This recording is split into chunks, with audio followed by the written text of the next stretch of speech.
Hi అండి, welcome to simply bar channel. ఈరోజు recipe పచ్చికారం పుదీనా రైస్.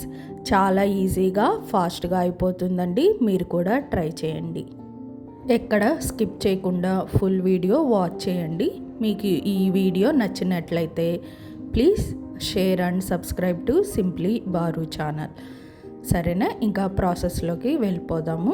నేను ఇక్కడ 3 గ్లాసెస్ వరకు రైస్ తీసుకున్నానండి. బాస్మతి రైస్ తీసుకున్నాను అనమాట.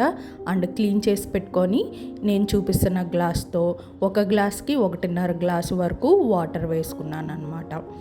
తర్వాత ఇంకా ఇందుకోసం నేను 3 టమాటాసు, 2 మీడియం సైజు ఆనియన్స్ తీసుకున్నాను. ఒక 15 వరకు పచ్చిమిరపకాయలు తీసుకున్నాను అనమాట. ఈ రైస్ కోసం ముందుగా మనం పుదీనా మసాలా ప్రిపేర్ చేసుకోవాలి. అందుకోసం నేను మిక్సీ గిన్నెలోకి అరకట్ట వరకు క్లీన్ చేసి పెట్టుకున్న పుదీనా ఆకుల్ని, సన్నగా తరిగి పెట్టుకున్న ఒక గుప్పెడంతా కొత్తిమీరని, టమాటాలు, పచ్చిమిరపకాయలని వేసుకొని మెత్తగా స్మూత్ పేస్ట్లా చేసుకున్నాను అనమాట. తర్వాత నెక్స్ట్ ఇంకా ఆ మసాలా పక్కన పెట్టేసుకొని స్టవ్ పైకి ఒక వెడల్పుగా ఉండే దబర తీసుకున్నాను. అందులోకి సరిపడా ఆయిల్ వేసుకొని ఒక 2 స్పూన్స్ వరకు నెయ్యి కూడా వేసుకోవాలి. ఈ ఆయిల్ అండ్ నెయ్యి అనేది బాగా హీట్ అయిన తర్వాత ఒక బిర్యానీ ఆకు, 2 లవంగాలు, చిన్న దాల్చిన చెక్క, అనాస పువ్వు 1 అండ్ నల్ల యాలుక్కాయ 1 వేసుకొని బాగా ఫ్రై చేసుకోవాలండి.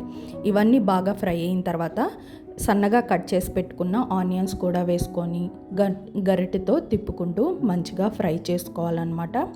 లైట్ గోల్డెన్ కలర్ వచ్చేంత వరకు ఫ్రై చేసుకోవాలి.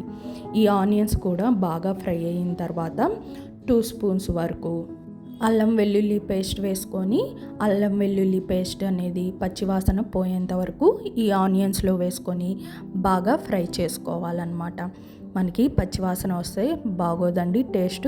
సో ఖచ్చితంగా మంచిగా ఈ అల్లం వెల్లుల్లి పేస్ట్ అనేది బాగా వేగేంత వరకు ఫ్రై చేసుకోవాలి. ఆ తర్వాత మనం ముందుగా పుదీనా మసాలా అనేది ప్రిపేర్ చేసుకున్నాం కదా, ఆ మసాలాని కూడా ఈ ఆనియన్స్లోకి వేసుకొని బాగా ఫ్రై చేసుకోవాలండి. ఇట్లాగా ఆయిల్ అంతా పైకి తేలేంత వరకు ఫ్రై చేసుకుంటే మనకి పుదీనా మసాలా అనేది పచ్చివాసన పోతుందండి. ఇట్లాగా గరిటెతో కలుపుకుంటూ ఫ్రై చేసుకోవాలండి. ఒక 2 నిమిషాల వరకు మనం ఇలా ఫ్రై చేసుకుంటూ ఉంటే ఆయిల్ మొత్తం పైకి తేలుతూ ఉండిద్ది. ఇప్పుడు ఆయిల్ అనేది బాగా పైకి తేలిన తర్వాత మనకి మసాలా బాగా ఫ్రై అయినట్టండి. మనకి స్మెల్ కూడా మంచి స్మెల్ వస్తుంది. ఈ టైంలో ఇంకా మనం 1/2 స్పూన్ వరకు పసుపు, 1 స్పూను కల్లుప్పు, 1/4 స్పూన్ వరకు గరం మసాలా వేసుకోవాలండి. నేనైతే ఇక్కడ రెడ్ చిల్లీ వాడటం లేదు. మీకు గ్రీన్ చిల్లీ అనేది సరిపోదు అనే డౌట్ ఉంటే మాత్రం కొంచెం ఒక 1/2 స్పూన్ కానీ స్పూన్ కానీ మీరు రెడ్ చిల్లీ అదే డ్రై చిల్లీ పౌడర్ కూడా యాడ్ చేసుకోండి. నేనైతే ఇక్కడ కారం లాంటివి ఏమీ యూజ్ చేయట్లేదు. సో మనకి ఈ పసుపు, గరం మసాలా స్మెల్ అనేది పోవటం కోసం ఇంకొంచెం సేపు గట్టెతో తిప్పుకుంటూ ఫ్రై చేసుకోవాలి. అండ్ మూత పెట్టుకొని ఇంకొంచెం సేపు మగ్గించుకోవాలన్నమాట. ఈ ప్రాసెస్ అంతా మీడియం ఫ్లేమ్లోనే పెట్టుకొని చేసుకోవాలన్నమాట. సో చూసారు కదా, ఆయిల్ అంతా బయటకు వచ్చేసింది. ఈ టైంలో కొంచెం టేస్ట్ అనేది చెక్ చేసుకోండి. ఈ మసాలాకి ఉప్పు, కారం అలాంటివి ఏమైనా సరిపోయినాయా లేదా అని చెక్ చేసుకోండి.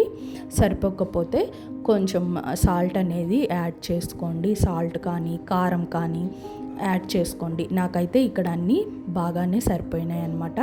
ఇంకా నేను ముందుగా బాస్మతి రైస్ని కుక్ చేసి పెట్టుకున్నాను అనమాట. ఉడికించుకున్న బాస్మతి రైస్ని కొంచెం కొంచెంగా పొడిగా ఈ మసాలా మీద స్ప్రెడ్ చేసుకుంటున్నాను.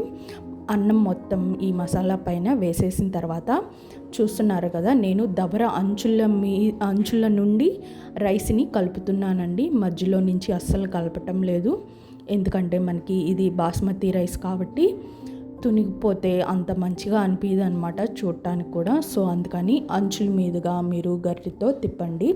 నేను ఇంకా ఈ పెద్ద గరిటెతో ఎక్కడ రైస్ విరిగిపోతుందా అని చెప్పి ఈ సిలికాన్ గరిటె తీసుకొని తిప్పుకుంటున్నాను అనమాట. చూస్తున్నారు కదా, ఇలాగా రైస్కి, ఈ బాస్మతి రైస్కి మసాలా మొత్తం బాగా పట్టేటట్టుగా కలుపుకోవాలండి. స్టవ్ కింద మాత్రం చాలా లోలో అయితే పెట్టండి. ఈ టైంలో ఇట్లాగా రైస్ అంతా బాగా కలిపేసుకున్న తర్వాత రైస్ని కొంచెం టేస్ట్ చెక్ చేయండి. మీకు సాల్ట్ కానీ అవసరమైతే యాడ్ చేసుకోండి. నాకైతే ఇక్కడ కొంచెం సాల్ట్ అవసరం అవుతుందని చెప్పి కొంచెం యాడ్ చేసుకొని మళ్ళీ అన్నంని కలుపుకున్నాను అనమాట. ఇంకా ఆ తర్వాత మూత పెట్టేసుకొని సిమ్లో పెట్టి ఒక 5 మినిట్స్ వరకు ఉంచాలండి. ఆ తర్వాత దించేసుకుంటే మనకి పచ్చికారం పుదీనా రైస్ అనేది రెడీ అయిపోయిందండి. మీకు ఈ రెసిపీ కానీ నచ్చినట్లయితే మీరు ఖచ్చితంగా కామెంట్ బాక్స్లో కామెంట్ చేయండి. And please like, share and subscribe to simply bar channel. Thanks for watching.